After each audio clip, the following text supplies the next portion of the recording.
Okay, it is 8:05 Eastern Time. We will start. Thank you all again for being here. We have a lovely panel of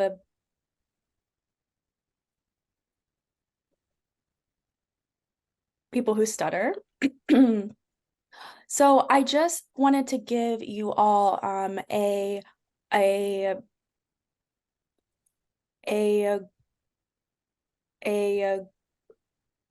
quick intro into me. Sorry, one second. So I am the professional relations chair on the NSA board. I am also a speech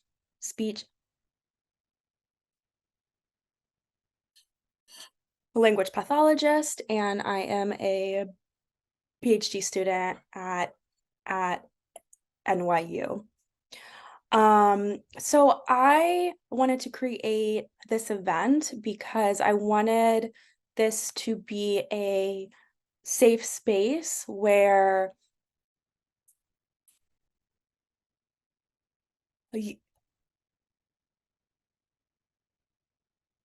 you all as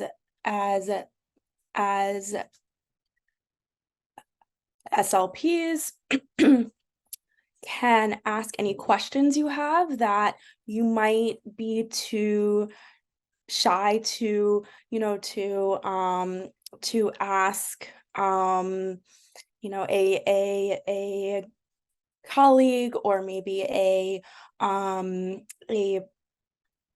friend or a peer who that stutters, right? So I really want this to be a really ask us anything and a safe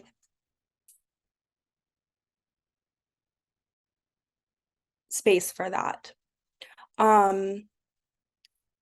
I feel that stuttering is pretty complex, and it's unlike other types of disorders that we might treat, where there is a big counseling component, and sometimes our approaches can appear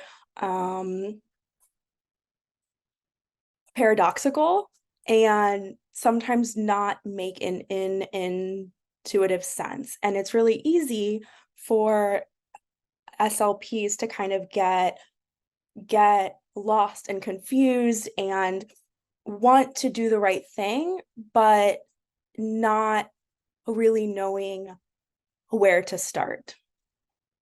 So I want, just look at my notes here. So I want you all to not be shy and ask any questions you have. No question is too a taboo. If our panel doesn't feel comfortable answering it, then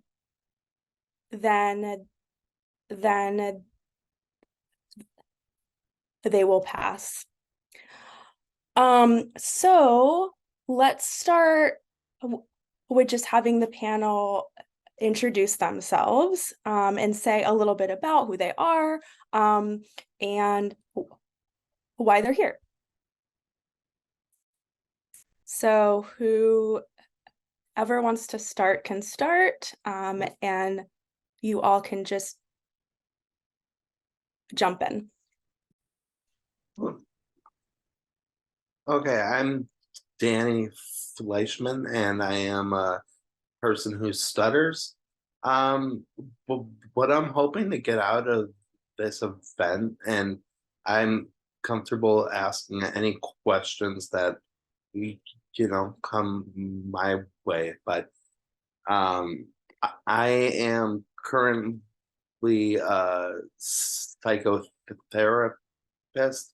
I specialize in psychodynamic therapy. And I've been doing this for about 2 years or so. So I'm not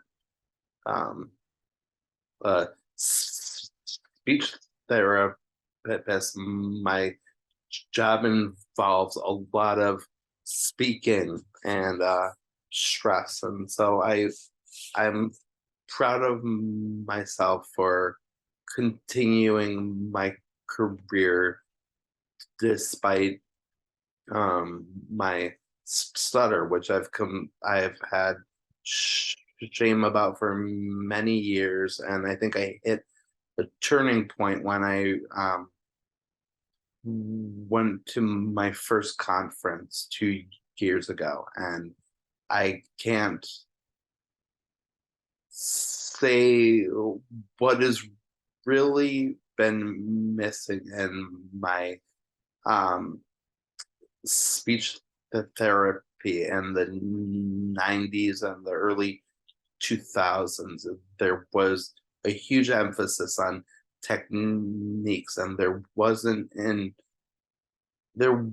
as much of an acceptance on disfluency, like fluency equaled doing well. And I would really like to challenge that because for me, my goal is accepting my stutter and doing absolutely everything that I'm afraid of doing. And that's a journey of itself. But I also concur with what Courtney was saying, is that this is a complicated disorder that cannot be really understood in a one or two graduate courses. So I really thank you all for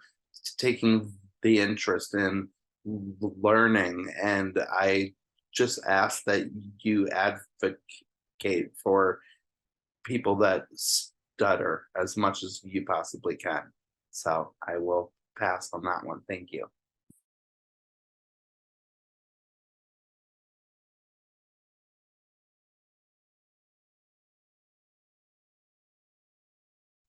All right. My name's Andrew. I'm a person who stutters. I'm also a speech-language pathologist, primarily working in the public schools. And the reason I'm here is because I want to be able to help educate and collaborate with other speech pathologists on what it is like to be a person who stutters, and what we kind of want from speech therapy. So that's why I'm here, and please feel free to ask me anything.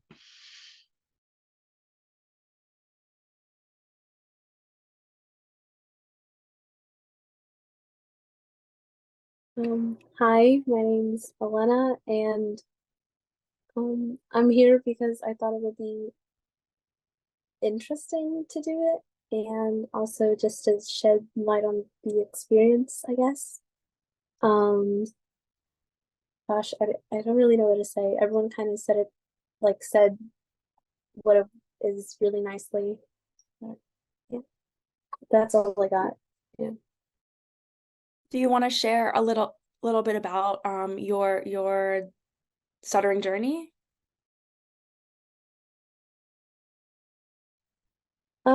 It's been kind of like it's been an interesting journey, to say the least, I guess, because I stuttered from like an early age, and then I went through a period where I didn't really stutter at all, and then I stuttered again a lot more.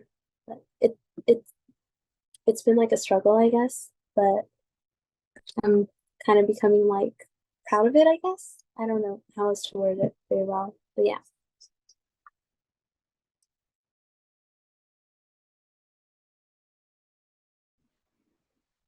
Hi, I am Kate.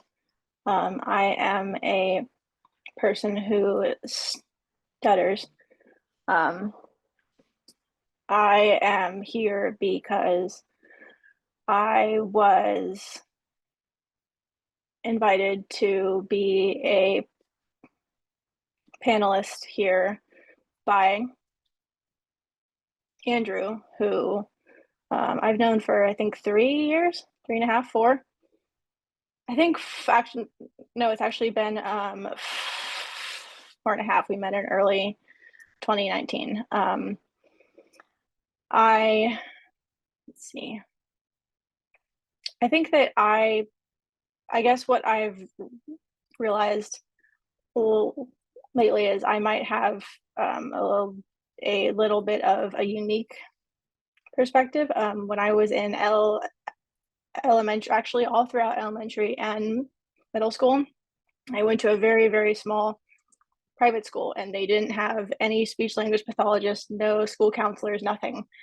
And I during my I did an elective rotation in graduate school, which included a year at a local elementary school as their stand-in school nurse. I realized that it's actually law in this state to have those kind of professionals on campus, and I still to this day don't really know how the private school that I went to got around those requirements. They are accredited, like they're definitely like an above ground school, but maybe it's because really small private schools are not beholden to standard state regulatory laws. So any speech therapy that I had was private speech therapy. I was kind of in and out of it all throughout elementary, middle school, kind of on and off through high school, but I didn't really have anything that was considered publicly or educationally supported or funded.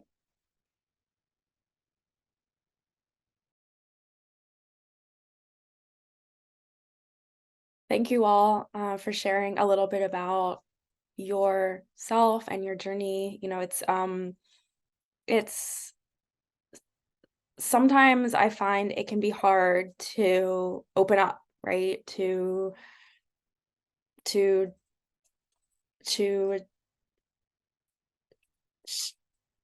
strangers. And, you know, we are all sharing something that is hard, right? Like that is a big part of who we are, but has been probably, I mean, at least for me too, something that we are at times insecure about or feel shame about, right? So I really commend all of our panelists for being here and being vulnerable. So we're going to open it up to questions that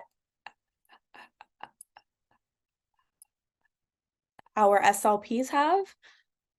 You can say it out loud or you can type it in the chat. I really encourage you all to ask anything. Maybe you had a stuttering client that you were unsure if something that you did was helpful, or maybe you have one now and you're not sure where to start, or maybe you just want to hear more about the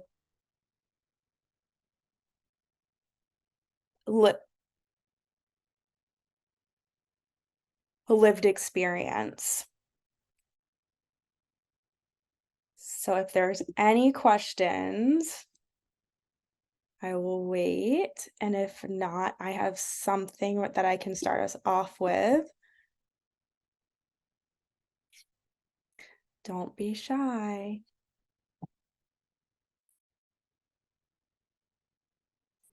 Nobody has any questions. Wow. A question. Perfect. So I just want to make Thank you, sure if Micah. it's like, yeah, if it's not appropriate, like I'm not an SLP, Please ask. but I'm kind of getting involved in this space, and so Danny mentioned the idea of challenging the idea of fluency, and so as I've kind of listened in on a lot of conversations with folks who stutter, I'm learning more and more that it seems to be that a lot of the treatment is leaning more towards a psychological approach, in that you don't want to hide yourself from the world, or not be the person you want to be, or say the things you want to say, because it might trigger a stutter or something like that. And so I guess my question is, for those who have been in speech therapy, when what it is you're trying to get out of it, are you looking to try and, hey, this is just a part of who I am, like this, whatever, like this is a part of who I am? Or are you still trying to, make improvements on quote unquote fluency, right? So I don't know if what people's experiences are with that, and I'm sure it might vary person to person. As I learned last night, the Stuttering Foundation had a group of folks on, and so it kind of varied, but I'd be curious to hear what folks have here. Or if I also, while I just asked that question, if I just said something that was like way off, or whatever it might be, commentary on that as well. So I'm just here to learn. Yeah, that's a really big question. And I think that you'll probably get, a few different answers depending on who you talk to. And I'd be curious to hear our panel's thoughts, but I don't think that's a really black and white question per se. I don't think there's a like either or. Anyone have any thoughts about that one? Did we raise our hands, Courtney, when we want to answer? Would like that be more helpful for folks? Or Sure. I would say either raise your hand or just unmute yourself, whatever you are more comfortable with. okay.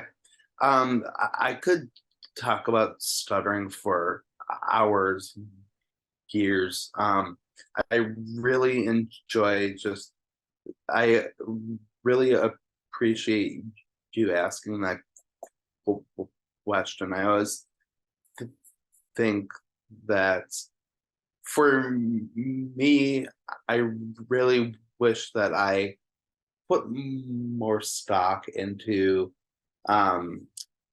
speech therapy when I was younger, because it was free, and as an adult, speech therapy, I think, from what I've seen, is extremely expensive. So I think without the funds, it's hard getting like good speech therapy, especially someone who specializes in stuttering. So if there's an interest out there for stuttering, there's, I'm sure, a huge market of clients that you'll get right off the bat. I want to also mention that my goals have changed. Growing up, fluency was what I was chasing after for years. I'm 35 right now, and I think that stuttering for me was really something that I just wanted gone for many years, because it has caused so much trauma for like me. There's like large teach traumas, which is like a large event that is traumatic, but then there are little teach traumas that are, well, like things that happen to someone who stutters throughout the day, whether it's an expression of being caught off guard and things like that. So I think over the years I've really internalized like people's reactions to my stuttering, and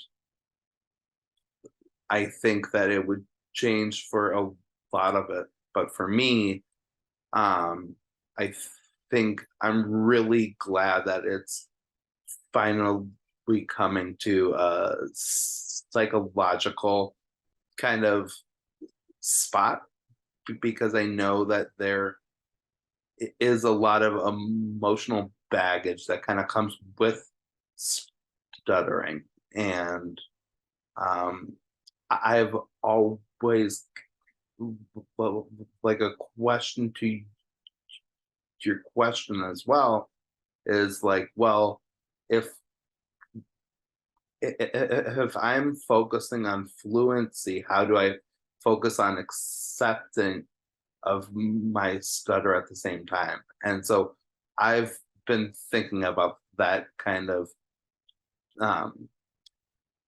train of thought for the like last couple of months. So yeah. I also have something to add, if that's okay. Danny, I really like your perspective and just point about how I guess, because I mean I have not been in speech therapy in several years, ever since I would have had to start paying for it out of my own pocket, not ask my mom to pay for it. But I do think that like when I was growing up, most of the focus was on fluency techniques and making it, and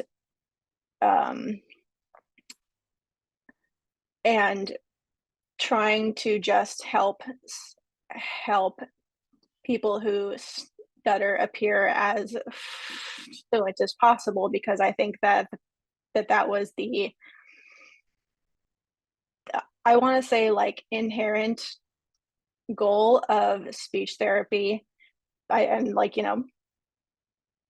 back then, like 12 or 15 years ago, because I am 29, even if like every time I hear my age, it is news to me. So it was a while ago that I had that kind of speech therapy. So I think like I am of two minds. I think that it is a good thing to help people learn and practice fluency techniques that they can use if they need to, like if they are giving a presentation or a speech, or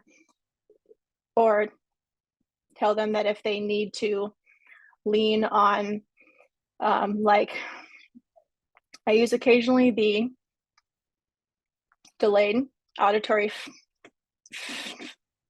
feedback thing. It does help. It doesn't, I would say that it probably helps like, 60 to 80% of the time. It does just help me get through any presentations without any like really severe blocks. But I think that it should be equal parts giving people the tools they need if they want to, but also with an with a with with a parallel attitude of just like with a parallel attitude of acceptance, because if we don't stutter openly and encourage people to become involved in organizations like the NSA, how do we expect everyone else to be even aware of that it is, you know, a lifelong issue? And you know, just because I am really fluent today doesn't mean I will be really fluent tomorrow, that I will be really fluent the rest of the week. And so I think that that is a positive way that a lot of the speech language pathologists that I have spoken to as of late have kind of evolved their therapy to be. It's like, I will help you learn the tools that you can use if you need them, but you don't have to be ashamed of stuttering openly otherwise.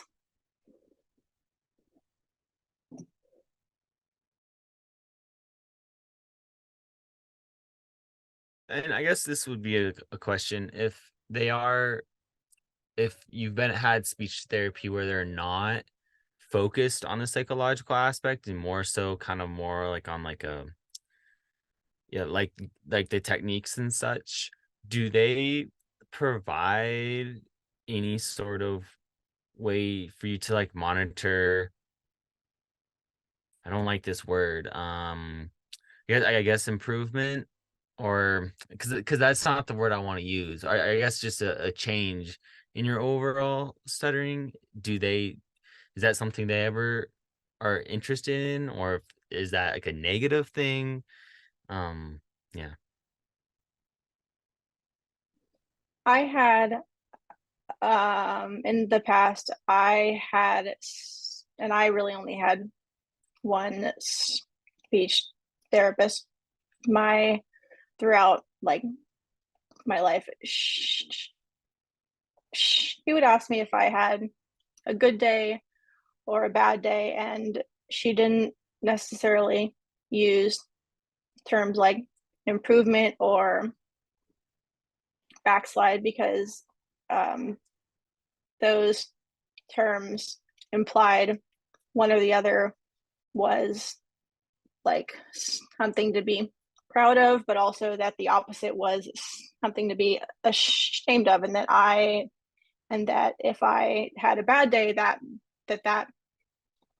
meant that I failed, and that isn't really like, it's not helpful to. And so I think that is what I appreciated about her throughout the years that I saw her. But not only that, but when she asked me these questions, she would also ask me like, well, if you had a bad speech day, do you think that there were other aspects that contributed to poor speech? Like, did you have a test you were anxious about, or did you have an argument with your sisters or thing? So her primary focus was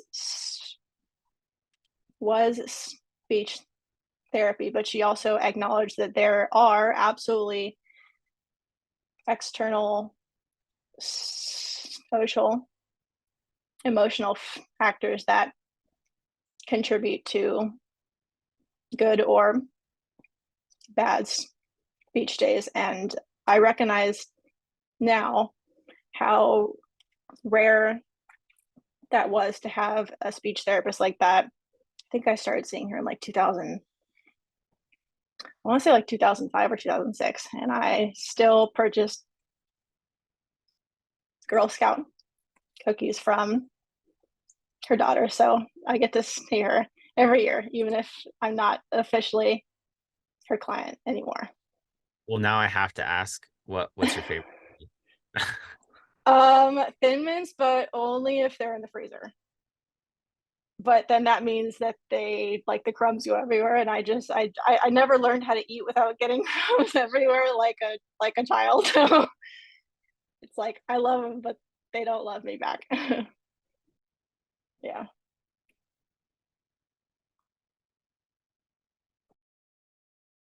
Uh, uh, Elena, you were going to say something? And if you don't remember, that's fine. I just wanted to give you the chance. All good. Yeah, I'm sorry. I kind of forgot it. No, that's totally fine. So when I was in speech therapy, it was always here's what we're going to work on, and trust me, if you work on this specific thing, then it will work, and you will be fluent. And it was primarily all of the fluency shaping and stuttering modification, the whole slow turtle speech and things like that. And I always found that, yes, they worked in the therapy room, and I would trust the speech pathologist. I'm like, okay, this is great. You ended up teaching me these things, and I'm fluent, and hooray. But then when I would get back to class, or I would get out to the real world, I could not use what I learned. And because the speech pathologist was saying, trust me, this is what we're going to work on. If you work on this, you'll be fluent. I thought that I was the one that was the failure because I wasn't fluent, even though I was doing exactly what they said. I would blame it on myself, and I don't think that was a positive experience at all. So I am glad that that there's been a shift to move away from those techniques, and definitely it's a partnership when you're doing therapy with a person who stutters. You need to find out exactly what their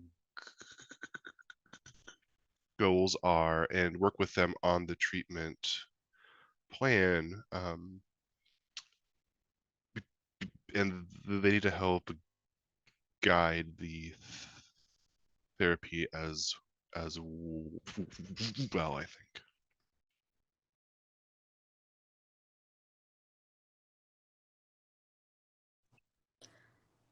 I just want to. Okay. Go. Elena, please.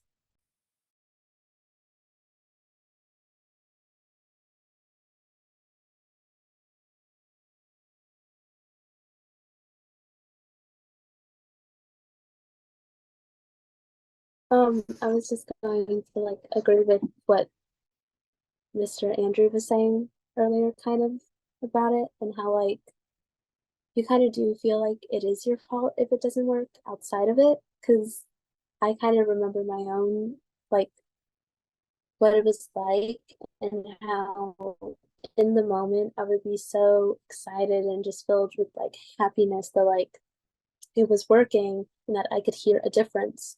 And like there was never really like a goal set. I think it was more of just like a expectation to get to fluency more. And so it was just kind of like after you would leave the room and it didn't work, it'd be like, what am I doing wrong? Just piggybacking off of what he said. Yeah. Yeah.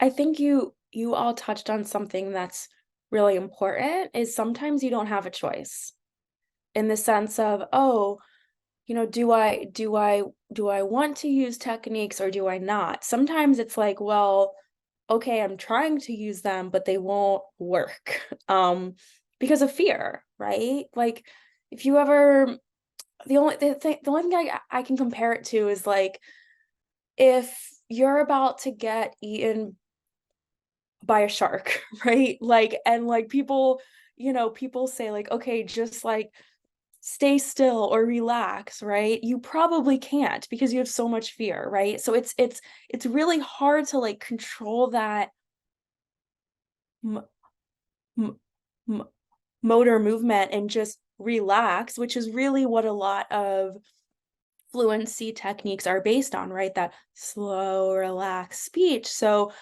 it's really hard if you have all this fear to really let everything go and really use it. It's almost impossible.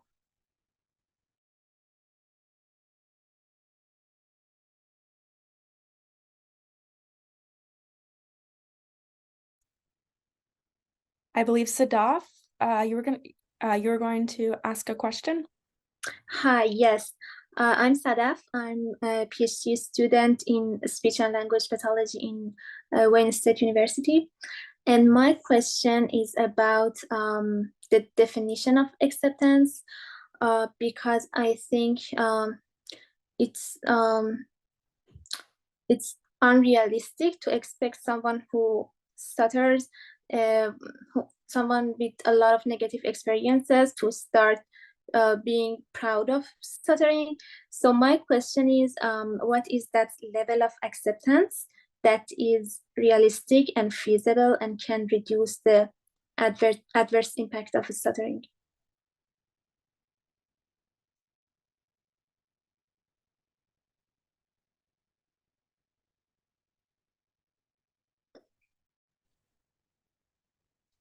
Andrew, I can tell you have a lot to say about this. I saw you go like, I have words. Yes, but I want Elena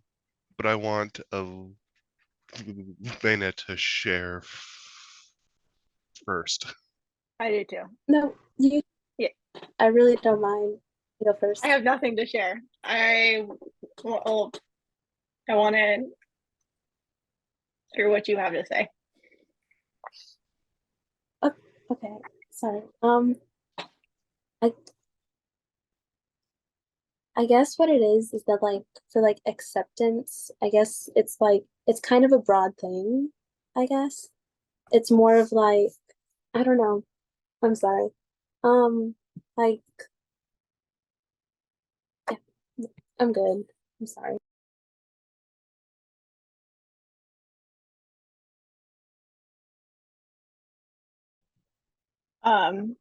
Okay, I suppose.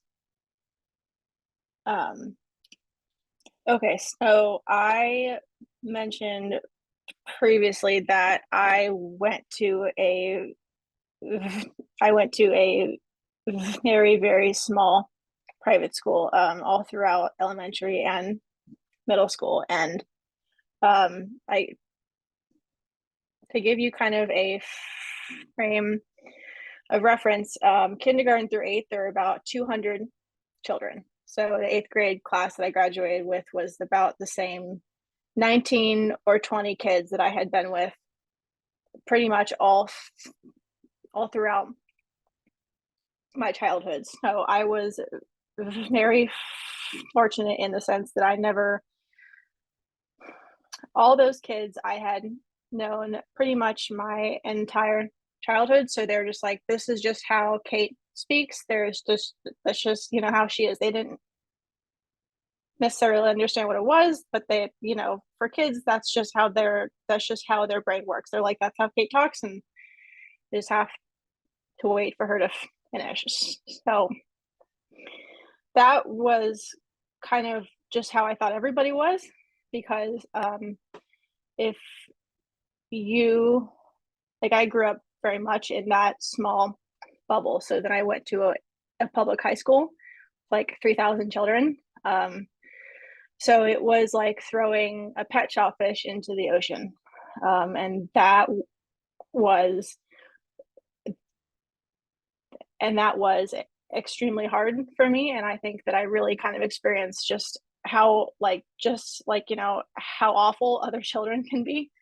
And then all throughout my adult life, I just kind of looked at it as something to be ashamed of and hide. And I am generally pretty outgoing, but only with people that I am comfortable with. And unfortunately, I wasn't like that when I was a kid, because I was so used to that very extremely small bubble that I didn't really have any kind of shame about my speech, because everyone that I spoke to, everyone I was friends with, they were aware of it. So they accepted it, and I wasn't afraid to actually talk to anybody, which was like something that as an adult was, I didn't appreciate as a kid, because you don't appreciate anything when you're 10 years old.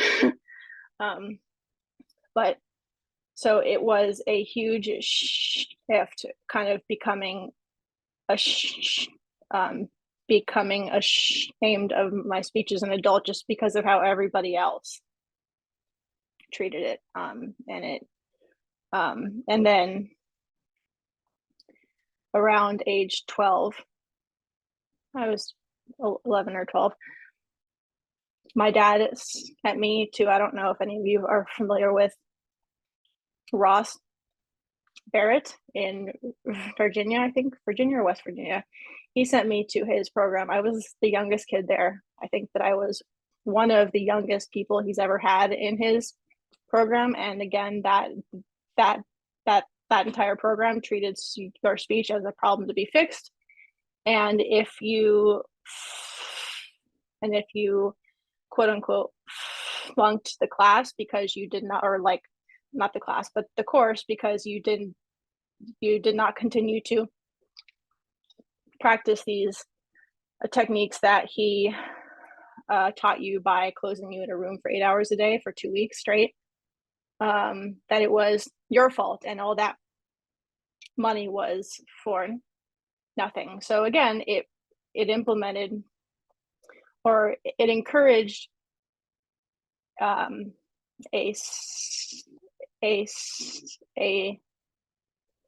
inherent attitude of guilt that your speech was your fault, and if you did not try hard enough to be fluent, then that's your own fault. And I think that acceptance for me came in the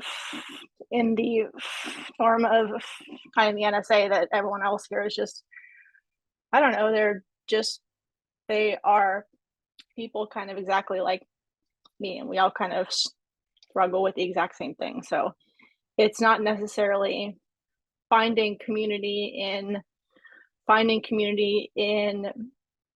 misery. It is just straight up finding community. And I found friends, and I get to look forward to seeing them every year. And that's okay that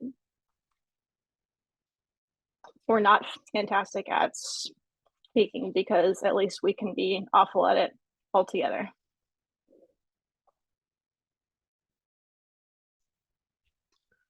That's awesome. One of the things that I have learned about acceptance, that yes, obviously it is different for everyone, but we really need to make sure that people know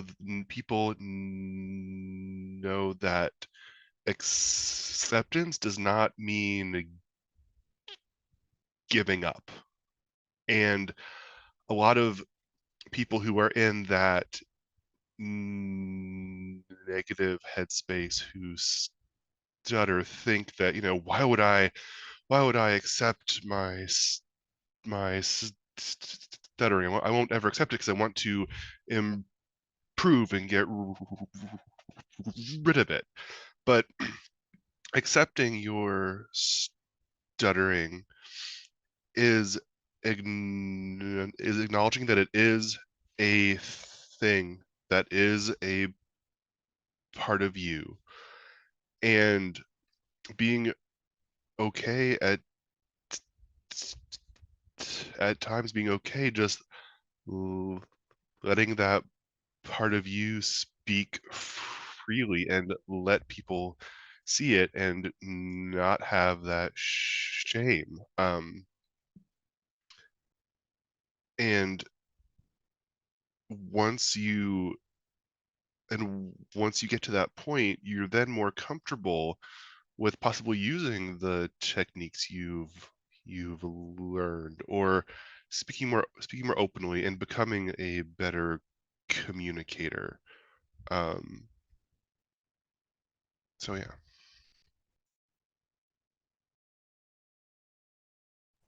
Just to kind of add on, I feel like acceptance is also like more of like self-loving yourself. And I think that for anyone can just be like a struggle in of its own. So I think it just depends on like the person and like in the end, because like everyone wants acceptance and stuff, but if you want to accept yourself, you have to have that like self-love for yourself and that respect for yourself, you know? Yeah, that's all. I'm gonna just add in, I think that acceptance is a very fluid concept. I mean, for me, like, there are days, I mean, I think of it, I compare it to like the code of ethics, right? Like, you have like aspirations to like to like handle an ethical dilemma as well as you can, but that's why there's steps in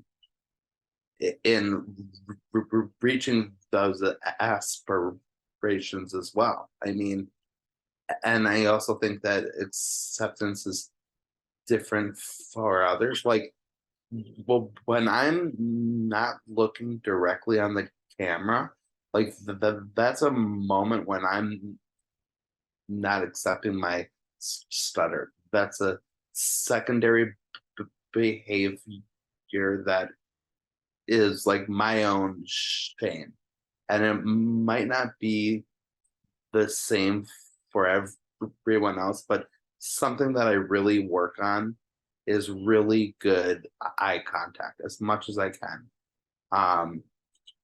Am I gonna do it like perfectly? Absolutely not. But I think acceptance is a very new age kind of like pop psych term when it comes to like different disorders or whatever you want to call it. Like, I think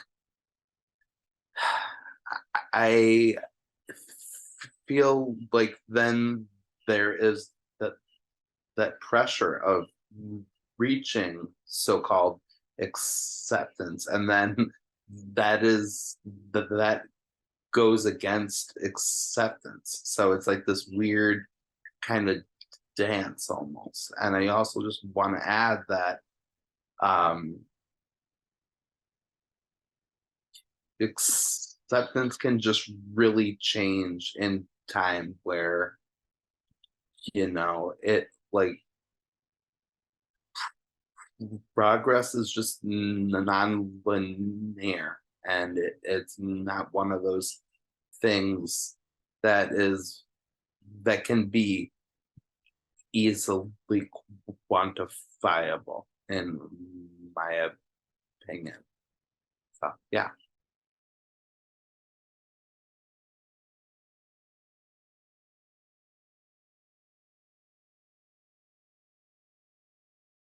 Thank you so much for sharing.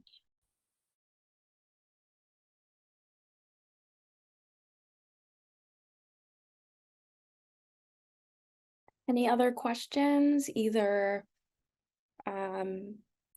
that you'd like to share out loud, or you can type it in the chat? I have a question. Hi, I'm Madeline. I'm in my second year of grad school for speech pathology, and I am in my school placement right now. And we have a kiddo that has autism and is in 4th grade and stutters. And my supervisor doesn't have much experience with fluency, and I'm learning as well, obviously. So I guess my question is with the awareness piece, he is not very aware of his stutter, and I guess I'm struggling with like when or would you like make him aware? And I guess because he's not aware, I don't want that to impact him like negatively if I did kind of like bring it up. Yeah, I don't know if that makes sense or what your thoughts are on that.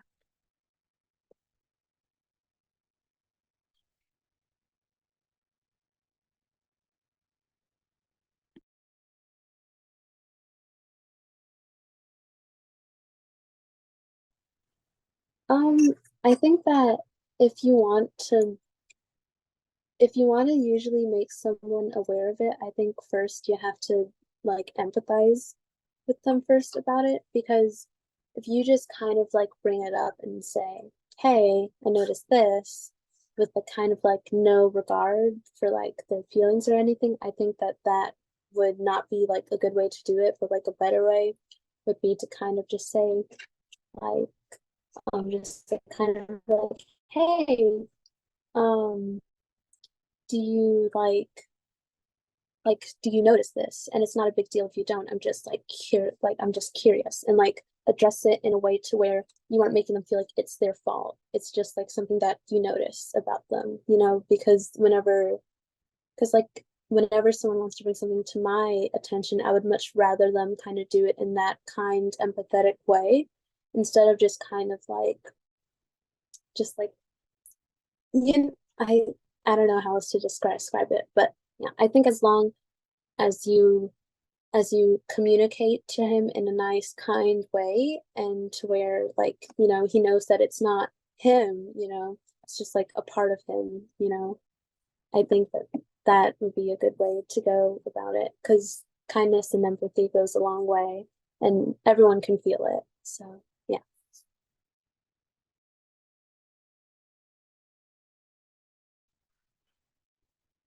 I have a thought. So using a quote from from Dr. Courtney Bird out of UT Austin. Fluency is saying what you want to say when you want to say it. So if this student is communicating communicating openly, he's volunteering comments in class, offering discussion and conversation and all of that, and his stuttering is not hindering him, and his want to communicate, then is it something that needs to even be addressed? Yeah, yeah, and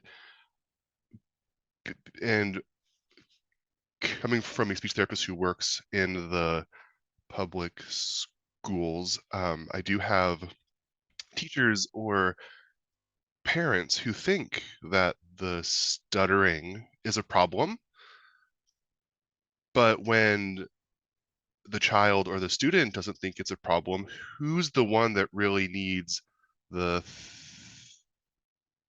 therapy or the education, right? So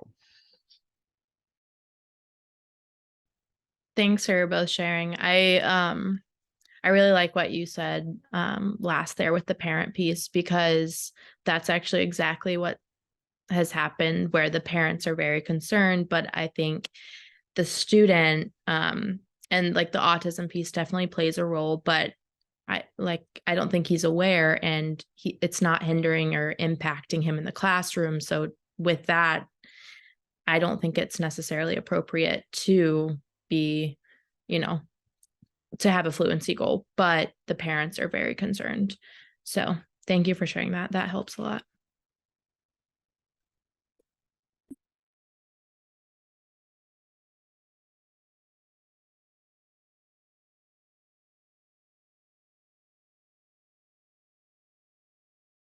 Yes, Courtney Bird gave the keynote speech at our Austin conference in 2021.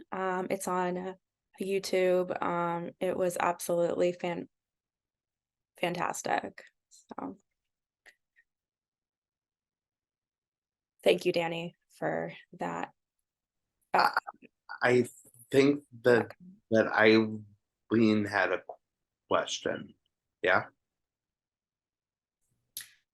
Yeah, first of all, I just want to say thank you to all of the panelists because this I find very helpful, and I've had the opportunity to listen to other panels, and I feel like it's helped me grow a lot as an SLP. I'm in an administrative role in a large school district, and part of my mission is to help SLPs help people that stutter, for people like me that are older. And I'm just going to say I had really bad fluency training, really bad, and came out very ill-equipped to help people that stutter, and did a lot of things that were probably not very helpful and not very good. So I can come to other SLPs with that background and saying like it's like we're going to just move forward from here. If you're uncomfortable with this and you didn't feel like you've had good skills in the past, we're going to move forward from here. And this has been, hearing the experiences of people who studied, what helped them and what didn't, and just learning from those experiences has really, really, I think, helped me grow. So I just wanted to thank you for sharing, because I think it's really important. And on that, I think it's also really helpful to hear, something that helped you in your speech therapy and something that didn't help you.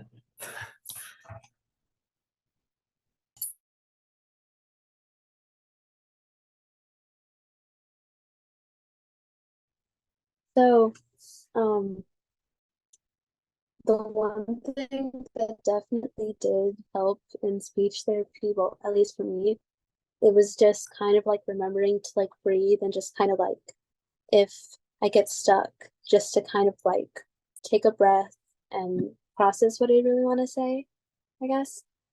But at the same time, even though it works well, it's still like, I kind of view it as a both like pro-con type thing, because it works, but it takes a lot of energy and it can make things awkward sometimes.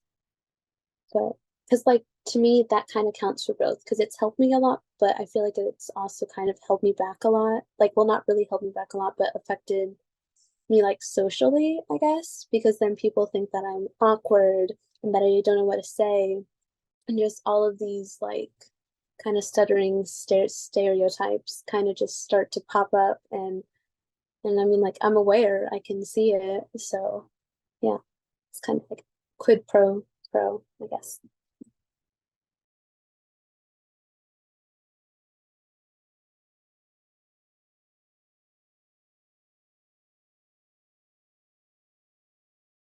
So I will say that looking back at all of my therapy, I am 40 years old. So back when I had therapy, it was all fluency shaping all the time. Like there are fluency shaping strategies that are so bizarre.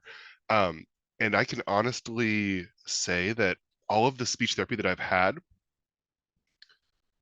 was not helpful. It it it gave me more of that overall negativity that it was my fault. The best thing I received from speech therapy is that when I went to some intensive speech programs back in the late 90s, th- there were stuttering camps that were hosted by the University of Michigan, as well as Indiana University. And the best thing that I received from those is realizing that I was not alone, and I made friends who also stuttered. And half of the time, yes, we were doing intensive fluency shaping therapy, but then the other half of the time was like a regular camp where you were hiking, canoeing, and you really built that camaraderie. And knowing that I wasn't alone and I had people I could be pen pals with, and things like that is what truly helped me out the most when it came to all of the speech therapy that I've had. I also have, I guess, something to add. Andrew reminded me of a few things. I have not thought about this in years. It's like one of those things where it's like you don't remember it until someone asks you a very specific question. You're like, oh my God, that happened. Okay, so like we moved back to Southern California in 1999. We spent 4 years living in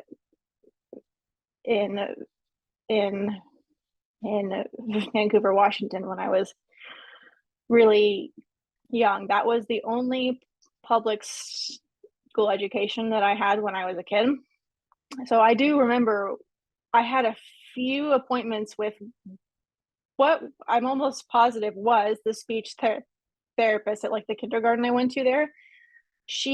And because I have always stuttered, I have stuttered since the moment I began talking. In my family, it is genetic. My youngest sister stutters. 2 of my older cousins stutter.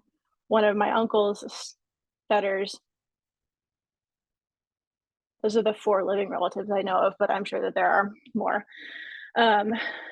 And so she had me speak with a metronome, like the ones that you have like to time if you're like with an instrument. Like I think that they're used if you're like a musician. I think they're just like, ticking back and forth like a clock. I just remember that. So that I remember even back then complaining to my mom, I sound like a robot when I talk. I don't want to sound like a robot. And I just, as an adult, I remember thinking in their eyes, that was me sounding like a robot, even if I was fluent, was more preferable than like a kindergartner who had a speech impediment or like a stutter, sorry. But so that was, I guess in retrospect, it's just hilarious. But I guess, I don't know, as a kid, I'd be like, what the fuck? What else? And then Andrew, also what you said, like, I think that and this isn't, I think that's something that might be helpful, at least from speech therapists, and you would probably have to loop in like the parents if you are a speech language a pathologist at like the elementary level, or just any kind of like school where the child is not an adult. I just think that maybe encouraging the parents to look into any local chapters or communities, especially if the person who stutters is a teenager, because high school is awful. And so I think that finding just other stutters that, so like for the first time in your life, like that you aren't alone, because in my family, I am the most severe stutter. My two other cousins, they mostly grew out of it. One of them, it's still a little evident, but maybe that's just because I am just like really extremely aware of it. My younger sister, it's still there, but mine, I think, is the one that's kind of just persists every single day. So I remember like one of the really prevalent recurring thoughts I have when I am at the NSA conferences is I'm like really excited to actually go, and I like hanging out with other people. I'm not anxious to have conversations. I guess I'm not anxious and afraid and overthinking meeting new people, because the inherent expectation I have that they're not going to understand why I talk the way that I do, that I'm going to have to explain away like awkwardness, apologize, repeat myself, or just altogether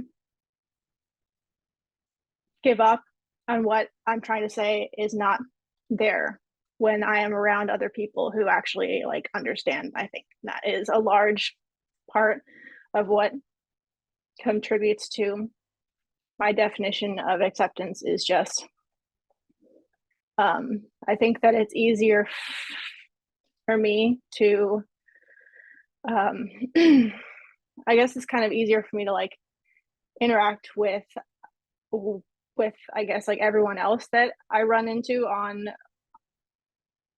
a regular basis, because I know that like I'm not the only one. And even though everyone always says you are not the only one, it doesn't actually mean anything until you actually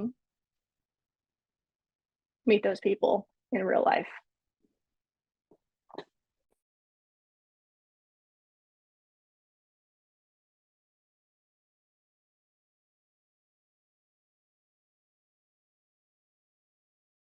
Yeah, I think that that's such an important theme that has been popping up here, which is the idea of support, meaning other people who stutter. To me, that goes beyond any speech technique you can teach, any goal you can write. Although I think that there are ways to sort of write those types of things into goals and target those types of outcomes in your conversations with your clients and your students. So we have about 15 minutes left. Does anyone have any last minute questions or any topics that you would like our panel to talk about?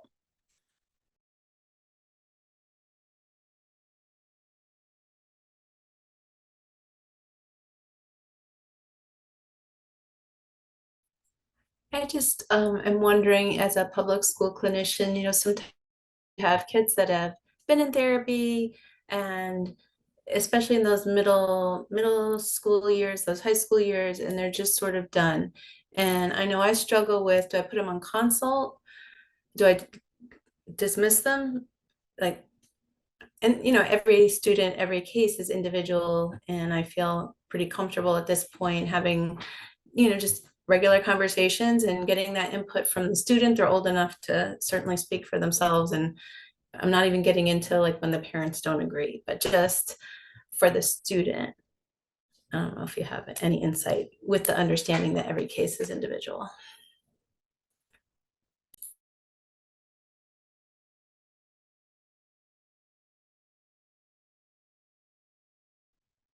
So this is from like my perspective as like a high school student myself, I guess.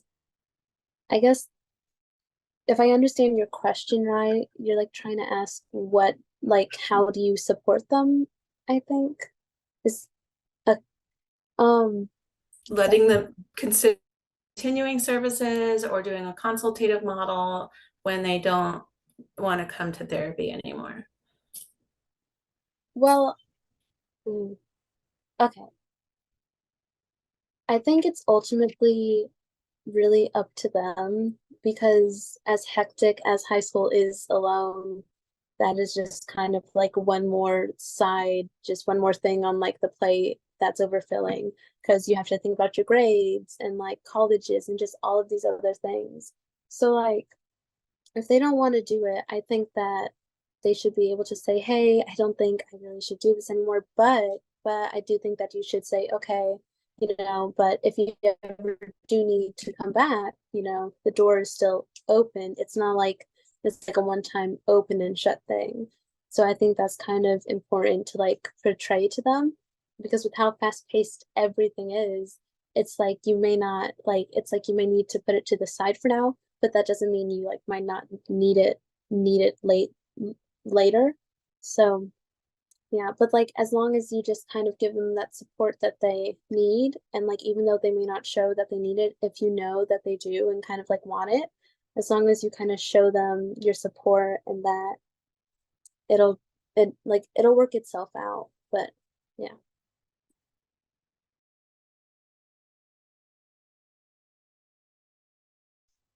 Yeah, to kind of piggyback on that, if you're specifically talking about a student who's in middle school or high school or just a secondary school, at that point they are old enough for you to have a serious talk with them on what do they want. And hopefully at that point, the therapist has become kind of that safe space for them, and you really need to collaborate with them.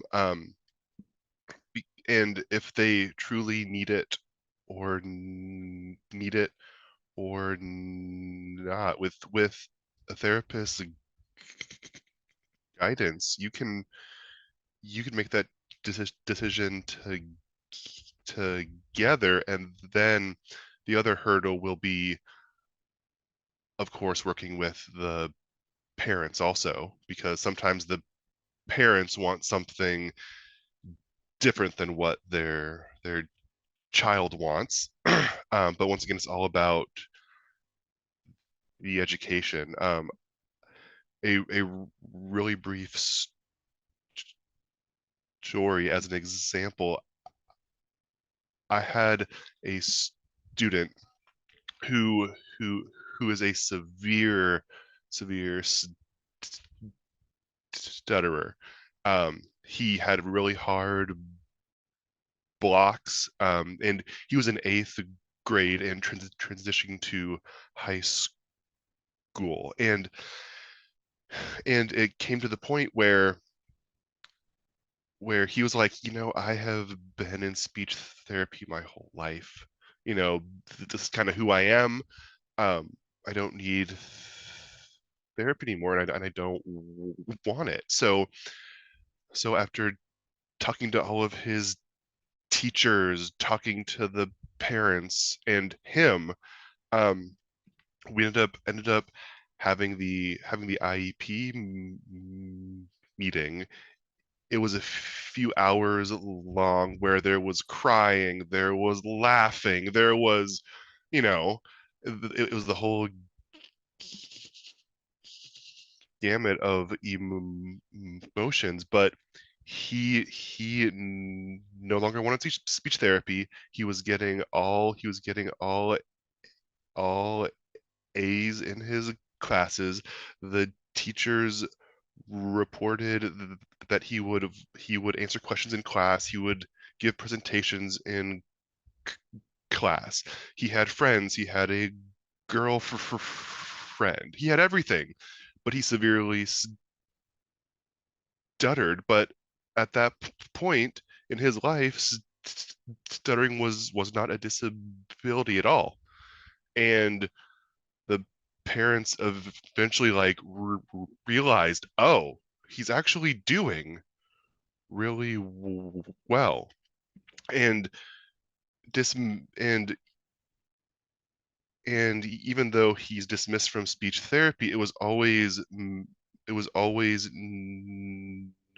to both him and his parents that, you know, if there were any concerns in the future, they could always come to us, and we would begin the referral process over again, and, you know, help them out. So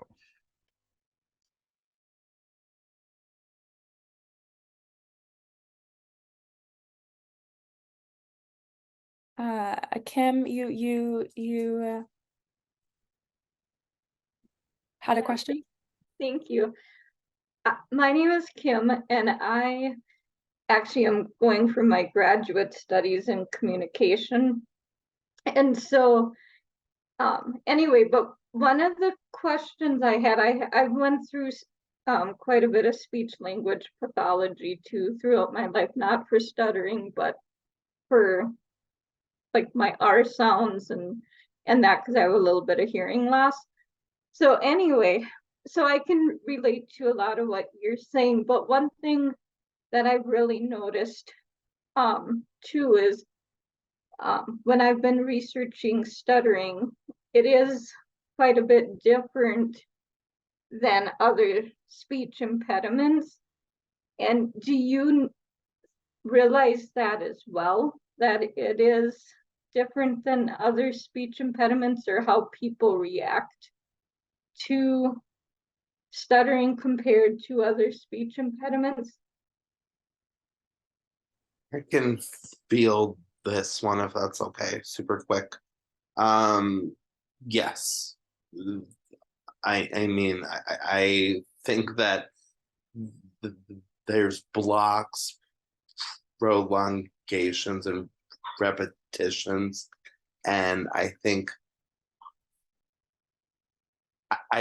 it's like a stutter is like you're vulnerable at every time. Like, people can hide certain vulnerabilities, but for people that stutter who are not covert, who pass or whatever, it's like you can just see the expressions of just confusion. And so that's why I always advertise. I say, I'm Danny and I stutter, and I just say it in a confident manner, and I just move on, because otherwise a lot of people I'm gonna get his name wrong.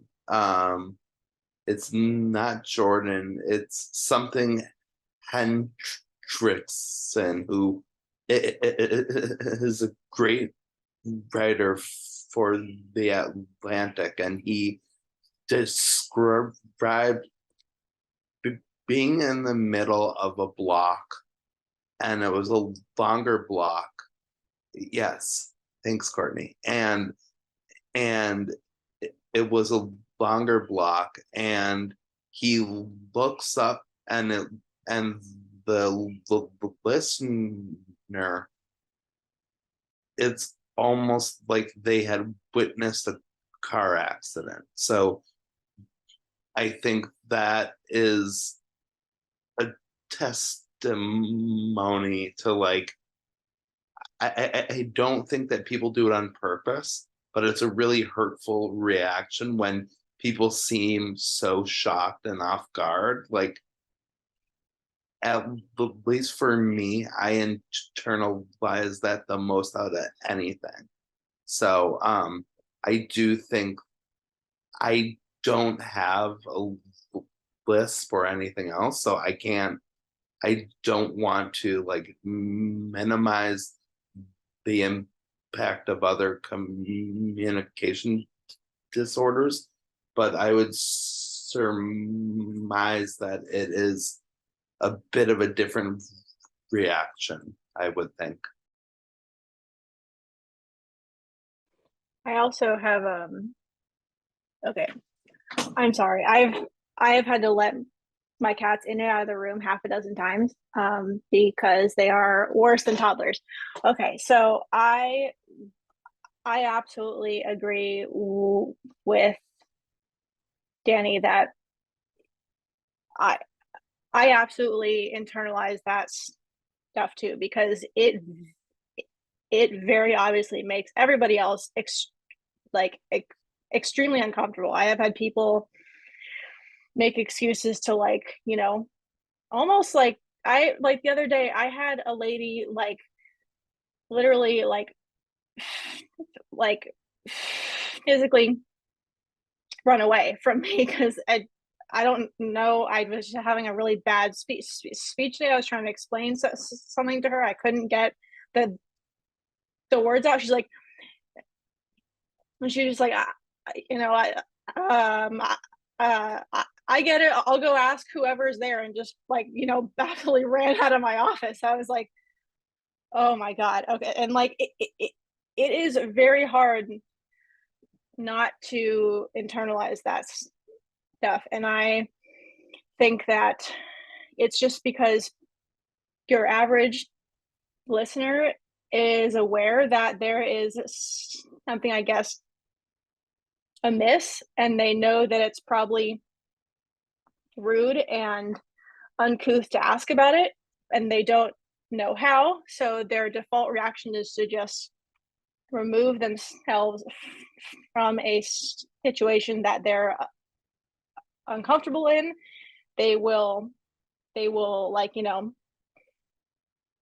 make light of it, which is always really, you know, hurtful to have people laugh at it. Like, it is something that I'm doing intentionally. And I don't remember if I think it was Kim brought this up, which made me think about, you know, visible versus invisible disabilities. Like, I guess for people who have no idea what a stutter is, like, if there is no other externally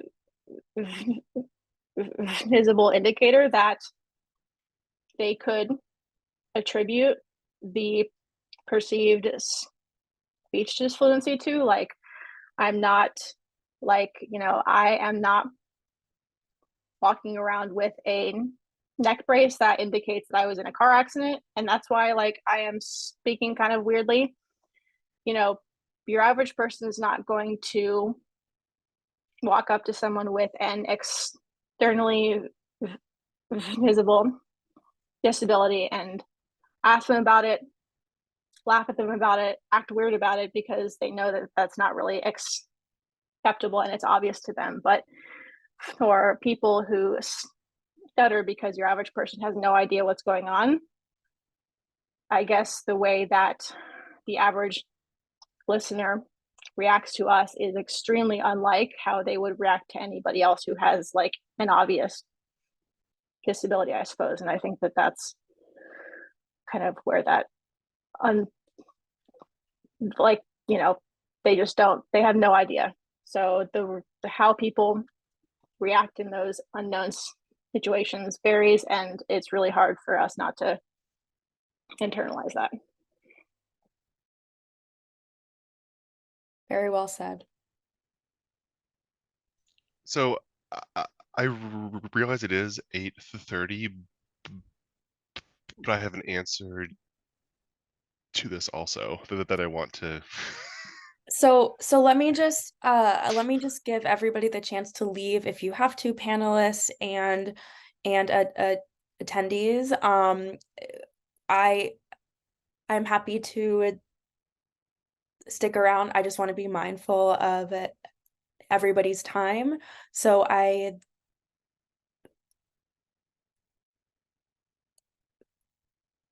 thank you all so much for coming, and thank you to our panelists, Danny, Andrew, Kate, and Elena. They gave up so much of their time and shared their thoughts and experiences so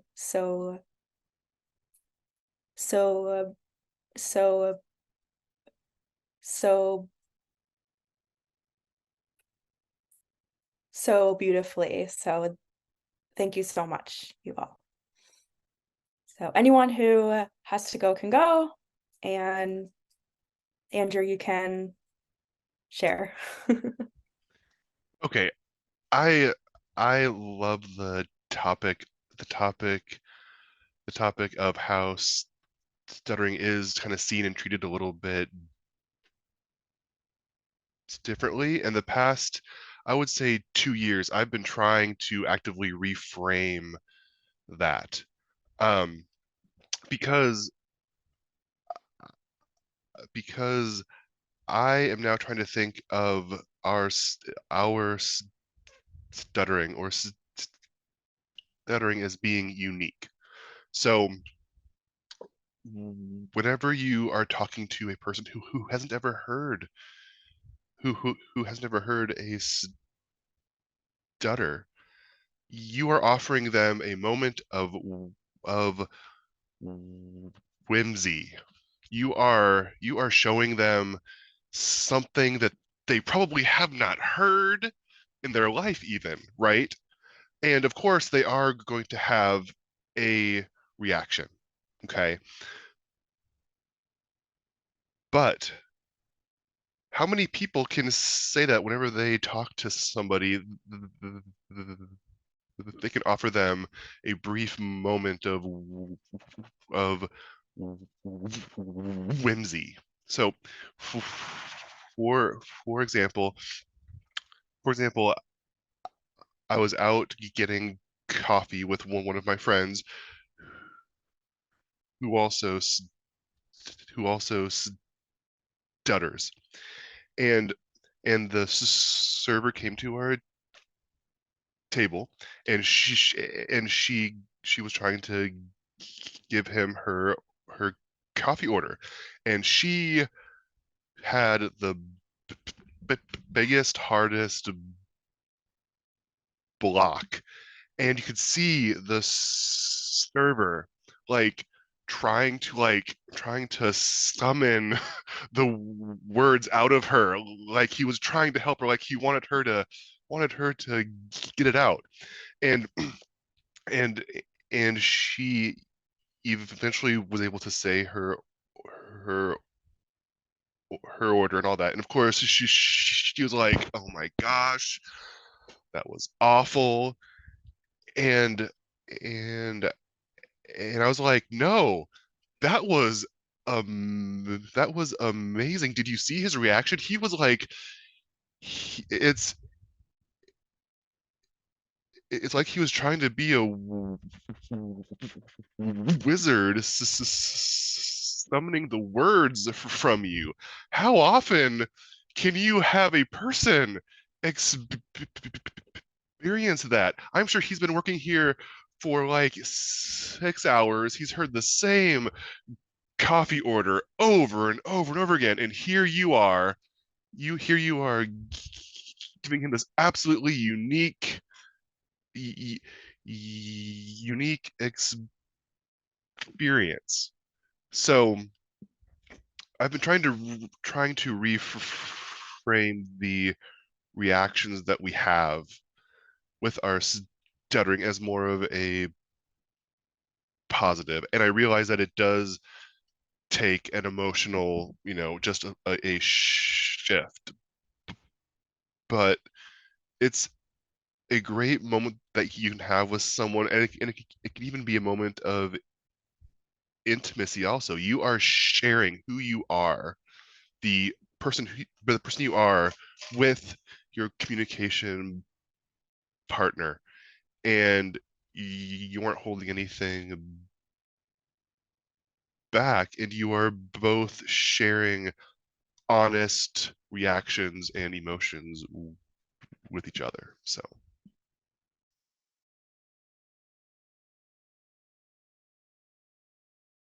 Just to kind of add on to that, I think that story of you saying how it looked like he was a wizard was like kind of funny. Because like I've had my mom like kind of do that to me before, and she always looks just so funny because she's like moving her hands as if it's gonna make the wind move faster and it'll get the words out of my mind. I don't know. I think that was just funny. But yeah. And then I also just wanted to add, I feel like kind of like stuttering is almost like I feel like it's almost like normalized to just kind of like be like, oh, okay, kind of like I don't like I had a better way of wording this, but I feel like stuttering is more viewed as like oh, you stutter? So do I, and it's kind of like that dismissive thing. And like It happens to me all the time. I stutter too. No, you don't. Exactly. And it's so normalized, I feel like, just to kind of like just like kind of brush it off and like to also kind of mock it, I think. Because like I like already this year I've had some good friends of mine kind of like mock it, and I'm just like, okay, like I don't want to be sensitive or anything, but I mean that's kind of I mean that's kind of mean to do. I don't understand how like that's like okay in like so many people's eyes and minds, you know? Because if someone openly mocks you right in front of your face, that's like what? But it's so kind of like normalized. I feel like it's more of like oh, he's joking, pay him no mind. And it's like that's not a joke though. A joke makes everyone laugh, not mockery. But yeah, just wanted to add that because that's what I always think of like stuttering whenever people bring it up in like the social standards. I feel like because there's so many just stereotypes, I guess, and just all of these reactions, and some reactions are really funny, but some of them are like genuinely hurtful, that just kind of like it's like a punch too or something. I don't yeah, that's my share. Yeah, I think there's also a lot of like misunderstanding around it. Like people just don't really know what's happening, right? And I've had good friends like ask me, wait, so do you know what you're gonna say?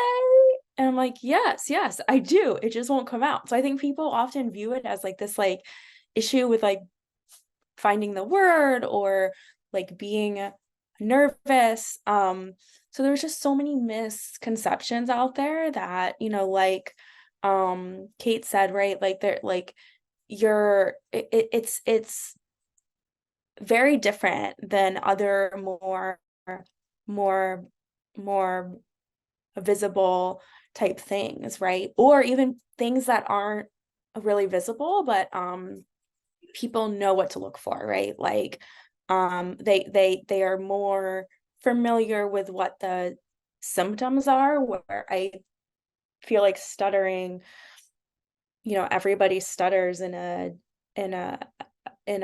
different way. So any final questions or comments? It is approaching past my bedtime here on the East Coast. So if there are no final questions or comments, I just thank you so much